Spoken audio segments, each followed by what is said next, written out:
Radamés Manosso aqui em Curitiba. Neste vídeo eu vou apresentar para vocês as 3 classes sociais principais da nossa sociedade atual. É uma abordagem um pouco diferente daquela que você encontra aí nos livros didáticos sobre o assunto, sobre classes sociais. Sem delongas, vamos para essas 3 classes, sendo que a primeira que nós vamos descrever aqui é a classe da elite. É um pequeno grupo da sociedade, menos de 1% das pessoas que compõem a população, mas que concentram grande quantidade de poder e renda. Não é um grupo homogêneo, é formado por vários grupos segmentados. Vamos descrever aqui alguns participantes desse grupo, dessa classe social da elite, né? Primeira questão, o alto escalão do funcionalismo público, que o presidente da Argentina, Javier Milei, chama de a casta, que lá nos tempos da União Soviética chamavam de nomenclatura. Então é aquele reduzido grupo de funcionários públicos bem remunerados, com estabilidade e com poder, que exercem aí o controle sobre a máquina pública, né? Pessoas privilegiadas e bastante uma posição bem cobiçada na sociedade. Outro grupo aí que compõe a elite são os empresários amigos do rei. Sabemos que em democracias desvirtuadas não vigora a livre concorrência, não vigora o capitalismo ali de livre concorrência. Alguns empresários aí que conquistaram a sua posição de destaque aí através de boas relações com os poderosos do governo, né? Um terceiro grupo aí de pessoas que compõem a elite é a categoria dos oligarcas. Hoje sabemos que a economia ela funciona de uma forma bastante concentradora de renda. Alguns setores eles são bastante concentrados na mão de poucas pessoas. É o caso aí da indústria da alta tecnologia, em que nós conhecemos alguns oligarcas de renome mundial, Elon Musk, Mark Zuckerberg, Jeff Bezos, enfim, são pessoas que concentram grande quantidade de poder em função dessa dinâmica de mercado atual, de grande concentração, que sempre teve no passado lá. Se a gente for pesquisar, tinha o John Ford, tinha a família Rockefeller, tinha oligarcas no passado também, ocupando aí outras posições, né, na economia. Outra questão que nós temos que lembrar aí que são aqueles ocupantes de cargos chaves na sociedade, também fazem parte da elite. Então são ali aquelas pessoas que dirigem sindicatos de trabalhador ou patronal, são líderes religiosos destacados, pessoas que ocupam ali alguns cargos chaves decisivos na sociedade. E por fim compõem ali a elite também os eleitos, são aquelas pessoas que exercem cargos públicos, ungidos pelo voto, acessam o cargo a partir de eleições. Então, como nas democracias em geral as eleições são mais ou menos viciadas, então você não pode confiar que eles estão ali apenas por merecimento, por mérito, né? É comum nas nossas democracias os eleitos formarem uma dinastia, eleitos o cargo passar de pai para filho. Vemos isso muito na nossa política brasileira e na política internacional também.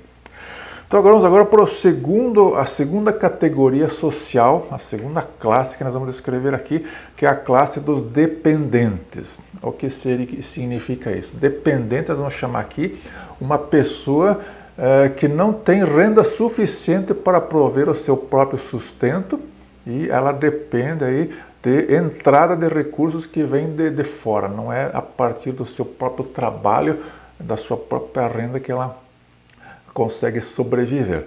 Os dependentes, então, eles têm um balanço negativo, eles estão em déficit, eles têm menos renda do que eles precisam para viver. Quem está nessa categoria? Uma categoria grande, aí, muita gente aí compõe esse grupo aí.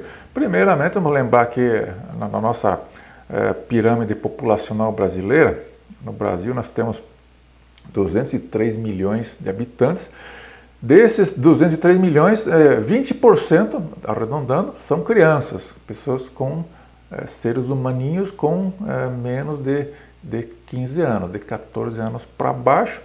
Então, eles são 20% da população. São totalmente dependentes, é claro, né, em função da idade, estão em formação ainda, estão estudando.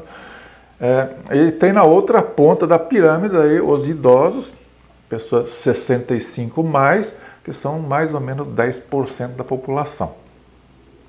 Então, entre os idosos, muitos deles são aposentados, então vamos dizer, a aposentadoria é uma condição especial, a gente fica naquele ponto intermediário ali, será que ele é um dependente ou será que ele tem recurso próprio? Bom, geralmente os aposentados conquistam a condição de aposentado aí, contribuindo regularmente para o sistema durante muitos anos, então eles têm uma posição conquistada, digamos, eles investiram na sua aposentadoria. Em um sistema equilibrado, tipicamente, a pessoa vai trabalhar aí por cerca de 50 anos da sua vida, da sua idade ativa de trabalho, e depois vai desfrutar de aposentadoria em média aí por uns 10 anos. Então é aquela relação, né? Como no Brasil aqui é um sistema de repartição, né? Os trabalhadores da ativa sustentam os aposentados, então a gente tem que ter, para manter um certo equilíbrio, ali uma base de 5 pessoas trabalhando na ativa, contribuindo para a Previdência, para que um aposentado se beneficie, e as pessoas vão mudando de posição, né? Uma hora ela está na ativa, outra hora ela vai estar na condição de aposentado.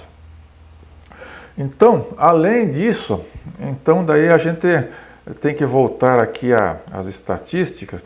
Então, 203 milhões de brasileiros, 20% é criança, 10% é idoso, sobra ali no meio, 70% da população está na chamada idade ativa, população em idade ativa. Pessoas que poderiam estar trabalhando, né? Mas nem todo mundo nessa condição aí, idade ativa, está exercendo atividade econômica. Então, esse grupo a gente reduz um pouco ainda para a população economicamente ativa. No Brasil, arredondando aqui, são 50% da população está exercendo atividade econômica, trabalhando ou procurando emprego, né? Os desempregados entram nessa conta aí. Então, sobra ali um grupo de mais ou menos 20% da população que estão em idade ativa, mas não estão exercendo atividade econômica, são pessoas economicamente inativas. No Brasil são 40 milhões de pessoas nessa condição aí. Então, quem são essas pessoas que são inativas economicamente, mas que poderiam, pela idade, estar trabalhando? São as pessoas do lar, né? Homens e mulheres que cuidam da casa. Vamos dizer, não é uma atividade inútil, né? É uma atividade importante, precisa ser feita, mas não gera renda. Então essa pessoa ela fica dependente de um outro da família colocar renda para dentro da casa para todo mundo conseguir sobreviver. Então existe essa questão aí do trabalho do lar, né, que não é remunerado, não é considerado atividade econômica, embora seja um trabalho importante e digno. Daí entra pessoas aí que estão beneficiárias de programas sociais. Aqui no Brasil, calcula-se que 50 milhões de pessoas recebem algum tipo de benefício social, né, os mais variados aí. Então essas pessoas estão na categoria dos dependentes. Elas não geram renda própria. É o governo, o Estado que complementa, provê renda para elas aí. Vamos considerar também aqui, nessa categoria, as pessoas que trabalham em carga reduzida, são aqueles que fazem autônomos, que fazem bicos, aquela mulher que a semana inteira ela está em casa, no final de semana, no sábado, ela vai trabalhar lá no salão de beleza para complementar a renda. Trabalham, exercem alguma atividade econômica, mas é insuficiente para o seu próprio sustento, elas são deficitárias. Então, tipicamente, vamos dizer, né, são aquelas pessoas que têm uma carga horária inferior a 30 horas semanais, não ganham o suficiente para viver. Tem a categoria aí dos dependentes, realmente dependentes de parente, de amigo, de amantes que dependem lá do amante delas para sustentar, né? Tem a categoria aí dos nem-nem, que são aqueles jovens que não estudam, não trabalham. Esses realmente são totalmente dependentes, né? E tem uma categoria residual ali dos incapazes, dos detentos, né? Tem muita gente que está na cadeia.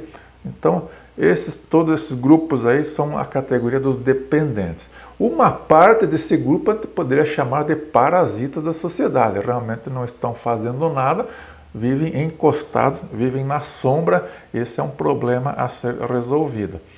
E vamos dizer, a nossa sociedade ela tem muita gente na categoria dos dependentes, é gente pra caramba. Então você veja aqui que da população brasileira, 203 milhões total de pessoas, 50%, 100 milhões, são população economicamente ativa, são pessoas que estão fazendo alguma coisa que gera renda. Então é metade, né? A outra metade está na categoria dos dependentes, né? Então, é um caso a ser estudado aí. E por último, vamos falar agora da terceira classe social, que está na base da pirâmide, a classe dos produtores. Eles estão em superávit econômico, ou seja, eles produzem o suficiente para viver e ainda geram riqueza para sustentar lá os dependentes. Então, são as pessoas que realmente carregam o Brasil nas costas, né, que geram atividade econômica. Mais importante nesse grupo são aqueles que fazem atividades essenciais, atividades que realmente não dá para viver sem, né?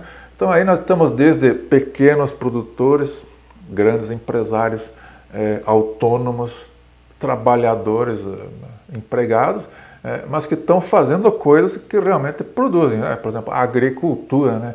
Gera alimentos, então esse é um setor realmente essencial. Quem trabalha na agricultura está pondo comida na mesa do povo, né?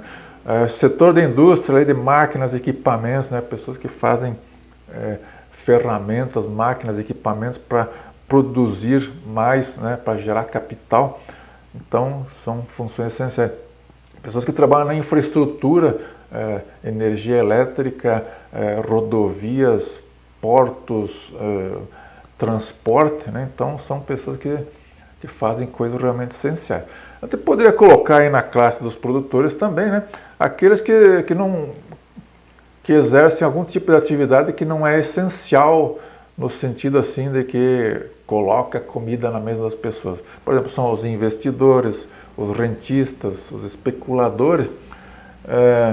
Essa é uma questão polêmica, né? Os pessoal do liberalismo econômico sempre vai dizer que, bom, essas funções aí de investidor, rentista, especulador, elas têm uma função importante de regular o mercado, enfim, mas isso não é o tema da nossa discussão aqui.